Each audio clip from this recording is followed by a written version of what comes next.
I'm going to show you how to build all the different trainee types in Uma Musume Pretty Derby. So each one has different things that you need to build for. There's sparks, there's support cards, obviously. Those are the main things, but also the way that you go about leveling up your stats. All that stuff matters for building out your character as the career mode goes on. So first off, support cards are super important, and the higher level they are, the better they are, but some are better than others. The biggest things that you're looking for with support cards are mood effect, friendship bonus, and specialty priority. And if you want to get really crazy with it eventually, you can also go to the details and look at the skills and try to see if they have skills that are compatible with your character that you're going to be playing with. But the main thing is going to be the specialty priority, the mood effect, and friendship bonus. Basically, for me, I try to not even use a support card unless it has specialty priority. And if it has high specialty priority, like this one at 50 at just level 30, that's like really good. Like if you need a stamina for one of these characters, then you definitely want a card like that. But if you do get stuck between two and you're like, do I do this one or this one as my third or second of whatever, my stamina or something like that, that's when you could really go down to the details and look at skills to try to build it specifically for, or is it for sprints? Is it for long? Is it turf? Is it, you know, like what character are you using? What are their specialties? And there's no perfect way to build each character because sometimes they'll have conflicting things. So each character, you can go to the details and you can see the stats they've bonus gains to. So Haru Urara, she has guts and power as her stats that she gets bonuses to, but that doesn't always necessarily make it good to build. Like if you're building this for PvP, you don't really want a character that has all guts and power with no speed. Like that's weird, right? Like you don't need that. So not every character is going to synergize with that really well, but also one like Sakura Bakushin, if you go to her, her growth is speed and wit, which makes her great for farming A ranks early on, and the speed is super good if you're trying to build out a really good sprinter in your team trials. So you have to weigh all this against the support cards, and you also have to look at the distance and the style of the track and all that stuff when picking your legacies. So for example, Sakura Bakushin, you can also look back when building these things, go to career info, and you can see the races that they have to do, and almost every character has some kind of stamina check. I'm not sure where hers is. I know there's one at the end where she has to do a mile, which is not that big of a deal, but she's a sprinter, so you don't want to build stamina with her. She's a sprinter. So you might only end up with 200 stamina, but that's like, and that's just so you can beat the mile. But if you try to build only like 150 stamina, you might lose the mile. You might even lose it with 200 stamina. So like you have to take that into account. But then also you see she has B for mile. And so it's like you have to make choices like, okay, am I going to bring mile up to A with a legacy, or am I going to full focus on sprint, just try to get just enough stamina to get through those miles? And it depends, are you building this just to get an A rank, or are you building this to get for PvP? If it's PvP and you're going to put it in a sprint slot, then you ignore the mile and you just wait till you get a good run where you got through the mile no problem with whatever stats that you wanted. And it just depends on a lot on which way you're trying to get your stats up, if you're trying to farm legacies, all that matters on how you're going to build these things. But assuming the goal is just to win career mode, which in the beginning, that's probably what your goal is going to be. Later on, that's like a given eventually. But if you're just trying to win the career mode, you probably want a legacy that gives mile, and then something that gives sprint. And then honestly, front is best for sprinters if they have it, because it just tends to work better. So you go to your legacies, and if you don't know about sparks, I have a whole video about the sparks system, but you can check different ones. And so like this one, my main one will give 2 speed, which is great. Speed, I would need that. But it gives late surger, which is not going to help me at all. But maybe I'll still use this if I don't have any better legacies to use. But, you know, you want to look at these and see if you can find one that has an increase to either sprint or to front. The front would be the most universal one, because then whether you're doing the sprint race or the mile race, you still get the bonus from getting front up to S tier. But you can also go in here and put a filter on, and then you can put on the sprint, or you can put on the front. I'm going to put on front, let's say. And I have like nothing actually right now on this account, but you know, there's one, and I can put up there and get 1-star front runner, which I don't even know if that's going to be enough to get it up to S tier on front during the run. It's like terrible. So it's something you'd eventually want to build out if you're trying to build these characters. I'd have to finish runs with other sprinters or other characters in general that just use the front style. Then I would get those sparks eventually, and then I could use those. So it's like a very long-term goal to build depending on which way you're trying to do it. But if I could, I would like to get my some stars in here for front and some stars in here for either turf or sprint. Other than that, you just want stats. Like after that, it would just be speed and maybe power. Maybe stamina even. Those are the main 3 stats you need to build. Also, in building, the characters in the legacy affect this affinity, and they just have raw values based on the characters themselves and how compatible they are with Sakura Bakushin, whoever you're using for career mode. So it's not necessary, but you definitely want to get that circle or the double circle, which is even higher if possible, because it makes you get more stat bonuses from the sparks. When you're building out your characters for career mode, that's something to keep in mind. There's a calculator for that online at GameTora, and you can go look through that. Try to figure that part out. So with the basics out of the way, now we're going to get to stats versus the different types. So sprinters, right? Sakura Bakushin, she's a sprinter. So legacies aside, all that aside, now it's like, what do we train and how do we go about doing, what support cards do we use? Okay, so sprinters need speed and power. Mainly speed, but probably power second, and then stamina third. Most, to just get through career mode, the sprinters only need like 200 stamina. You might lose though with that, so it's like 250 would be extra safe and 300 would be like guaranteed. And then after that, you just want to try to get like close to 1200 speed as possible. How much power you get with that, unless you're trying to go for a certain spark that you're trying to farm or something like that. But you're trying to win. It's going to be speed cards and stamina cards, or speed cards and power cards. Honestly, speed cards, power cards are better because power training gives some stamina. So that's honestly the best for sprinters. So if we go in here, look at the support cards. I wouldn't want all speed. I was doing this for some farming thing I was doing, but you go in here and you'd pick, I don't remember which one my best power ones were, but I'd go in here and pick like 2 power ones, or I'd pick 4 speed, basically 4 speed and 2 power. You got to fill the last one with whatever you're getting here, so I'm going to pick that one for power, and then pick a different one in here for speed. I can't even remember which one was. Grab this one on the top left. Okay, so yeah, for a sprinter, you're going to want 4 speed, 2 power. That's like the simplest way. Some people opt to instead have 3 speed, 2 power, and then 1 wit card, which I think, yeah, this girl, I think she's the best wit card that I have. She's actually the best wit card in the game just about, but yeah. And so this setup, what you do is, if you don't know, and maybe I'll show at the end, the friendship training as much as you can in the beginning. Once they're friends, just if you don't have something else and you have the wit one available and she's, you know, in it, then you can get double, more than double, the energy regain from wit training, which can just save you turns when going through the career mode. So that's one reason people like to do wit. I actually don't like doing it, maybe because I'm just really unlucky, but it never comes to fruition for me. It ends up being just a wasted card because it's like, I'll get that to happen like 3 times in the entire thing, and I'll save like 1 or 2 turns, and I'm like, I would have rather just had an additional 150 speed or 100 speed from just getting luckier with 2 to 3 friends on the speed one or something, you know. So it's up to you which way you do, but basically it's either going to be 4 of something and 2 of something. Is kind of the best way. Generally, the best way to build every character, if possible. Some characters are a little more nuanced, but many of the characters you want to go with 4 of something, usually speed, and then 2 of the other thing that you need, because that's kind of exponential. You get level 5 training, and you have enough friendship bonuses and stuff. You can get a stat up to like 1200, and that makes a bigger difference for winning than getting like everything up. Like, it's better to have 1200 speed, 600 power, and 200 stamina or 300 stamina than it is to have 500 speed, 500 stamina, 500 power, 500 guts, 500. You know what? Like that actually will lose you races. Just the way the races work. It's most important to get speed, power, and then just enough stamina to be able to not run out of stamina during the race. Stamina is basically HP, and if you run out, then you start falling behind and just can't keep up speed, and you lose. So anyway, so that was sprinters, and any legacies you can get to support their distance or their style, and then speed followed by power, followed by stamina. Then there's the other types. So we have characters like Nice Nature. You can almost tell immediately just by looking at their distance, medium and long. Okay, so a medium long character, we go to this one.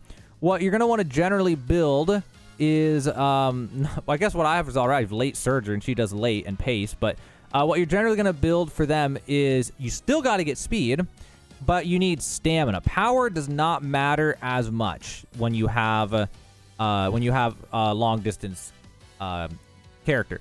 So instead, what you would do is you'd probably still want 3 speed, no matter what, maybe even 4 speed, and then instead of power, you're going to want to get your stamina cards as the best ones you can find with the highest specialty priority, and then fill in. Let me see here. Got this one I think I was using, and then maybe I'll grab this one. So something like this, or again, if you prefer the wit route, if you're somebody who likes also training wit, then you replace one of these with a wit, so you have 3 speed, 1 wit, 2 stamina. That's generally the best way to do it, and then you try to, and even then, you don't want to go all stamina. Like, if you just want to win, what you want to do is get enough stamina. So basically, by the end of the first summer for the long racers like this, you're aiming to get like 300 stamina by then, and like 400 to 500 speed if possible. And then by the end of the run, you're hoping to have like around 1,000 speed and like 600 stamina and like 400, 500 power or something like that. Obviously, the more, the better. If instead you had 800 speed, but then somehow had 900 stamina and 800 power, that would work too. But it's easier generally to build to where you just get a lot of speed, but then have a decent like 500 stamina, 600 stamina at the end, and like 400 to 600 power if possible. That'll work for those if you can get that high of stats. If you get a good run, and you'll be able to win with the long distance ones. Also, again, the legacies, you want to get the ones for medium, long, and whatever their thing is here. So late or pace. In order to, ideally late, try to get up to S. And then you're good on those ones. Then there's the hybrid ones like Oguri Cap. Now these ones are where it gets the most complicated. So Oguri Cap, she has to do mile races, medium races, and long races, and she only has B tier for the long races. So that makes this really, really weird. So depending on which way you're trying to do this, if you're trying to just consistently win career mode, then what you're going to do, I'm just going to throw something on here for now so we can look at the stuff. So what you're generally going to do is, again, look for legacies that have affinity, which these don't, but you'd want affinity, double circle if possible. You'd want, ideally, pace, because late's...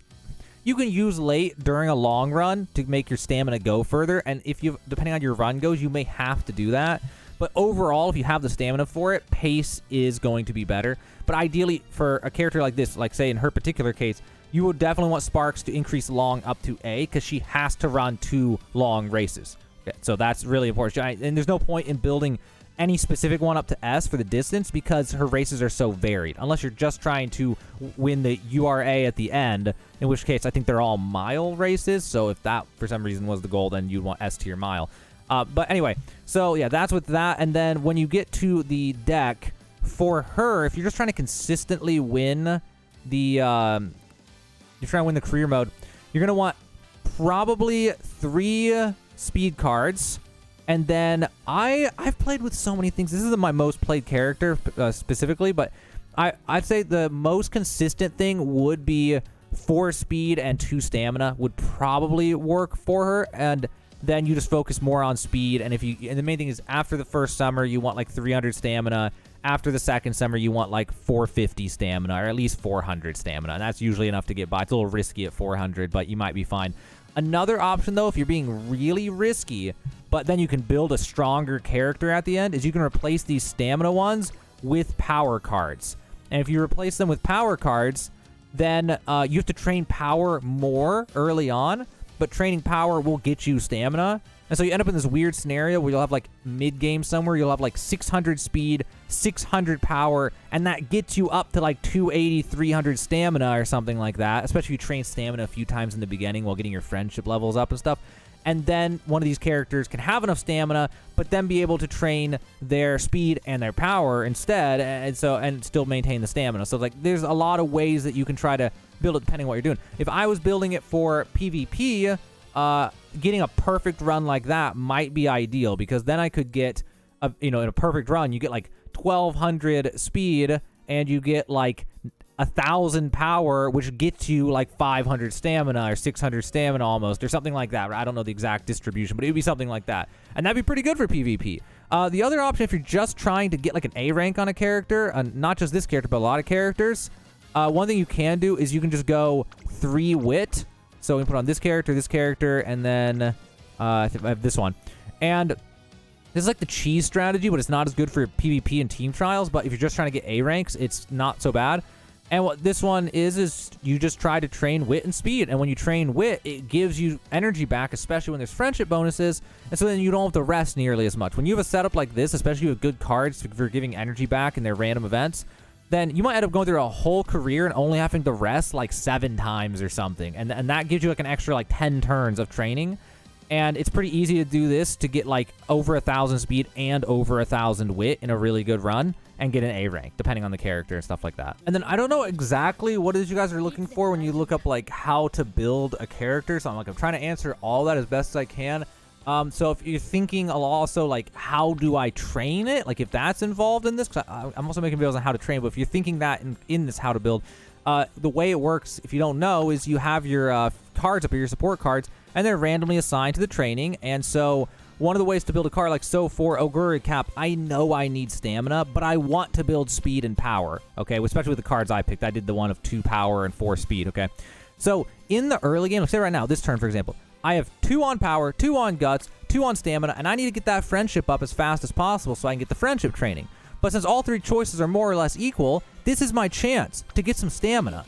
So it's like the first like 20 turns, are your chance to try to fill in a stat that's going to be otherwise difficult to fill in. Like, oh, I got another one. I can do 2 on wit or 2 on stamina. I'm doing stamina again because I know I got to meet that quota, but I'm going to struggle to get enough. So this is like your opportunity to build out your character for the rest of the career. So think of the beginning as 2 jobs. People always say people will just say, just get the friendship levels up. And I'm like, hell no, don't just get the friendship levels up. You need to try to pick and choose the right ones among these options while getting the friendship levels up. Like, this is actually an insane run because I've been able to train stamina 3 times in a row while getting these friendship levels up, and I am not going to get a chance later. Because once that friendship level's up, I'm only going to want to do whichever one they show up on. Like, if these 2 had friendship level, I would not be training stamina right now because this would be like a plus 30 speed. And I'm not going to do plus 10 stamina for 2 friendship levels when I could do plus 30 speed, friendship level or not, you know? So early game's your chance. Also, if you don't know, recreation gets your mood up to great.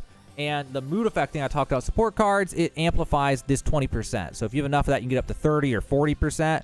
And that, even if they're not the same card. So even these stamina ones, if I was in a great mood, they would boost that from 20 to like 30%. So I would get an extra like point or 2 of stats. So another thing is you try to stay in a great mood. There are random events that can do it, but somewhere in the early game, if you have a turn that you can spare, you want to just go ahead and get it up if possible. Because that stat gain will pay off big time. In 10 turns, being in a great mood versus normal, in 10 turns can be like an additional 50 stats or something, depending on the training. With friendship bonus, it could be plus 100 stats eventually. So mood is important when building out these characters during your career mode. Also, sometimes they'll have hints. None of them do on this one. They'll have a red exclamation mark. And you can also weigh that in when making your choice because that'll also boost their friendship, which is your main goal with the hint. I mean, the hints are nice for securing races, but it's also really good early game for building the friendship because you get an additional 5 friendship points with the one that has a red exclamation mark and gives you a hint, or stat gain sometimes with it as well. And yeah, that's pretty much everything, guys. So I think that's everything I can think of to help you out. Like, I'm just trying to think. You guys are looking up how to build. I'm trying to help you understand that, and hopefully I did a good job with that and got all your questions answered. I guess the last thing would be there's a site called Game Tora, and they have like all the characters and support cards. You can go through all the random events they can have in order to try to get really nuanced if you're going to play the game long term. But if you want to play more casually, I would not bother. It's just way too much thinking. It's like insane effort to be able to do that. But if you really want to play that way, then definitely go do that and figure out nuance of like, oh, I don't want this support card. I'd rather have a Gory Cat because she has an event that gives me 20 energy back like 3 different times during that. That'd be really good. But you know, like weigh and pick every little detail. But that's like really late game advanced stuff to try to do. Oh, and I took it for granted as assumed. Under friends, there's the people that you follow, and this is where you get that 6th card from. You can find more in recommended. You can also go to race and then go to team trials, do 1 team trial, and after that you'll have this button here, and you go through here and look for high-level people, and then a lot of them will have to already have their follower limit, but you can go to ones further down, click this like button here, and then follow them. You can see what their character is. You can see what sparks. Like here's one that's power 3 spark. Like this would be a look at that, stamina 3, power 3 sparks, and you can borrow those 3 times a day during your legacies, a guest legacy. So like that helps with that if you want to do that. And then also, it's just another way to find support card. Level 40 of Fine Motion right here. If I follow this person, then I can use those whenever I want. So that's also relevant for building. Just an extra little bonus tip there. But yeah, hopefully that covered everything for you guys. Hopefully now you have a better idea of how to build your character so you can always win career mode and get good PvP builds in Uma Musume Pretty Derby.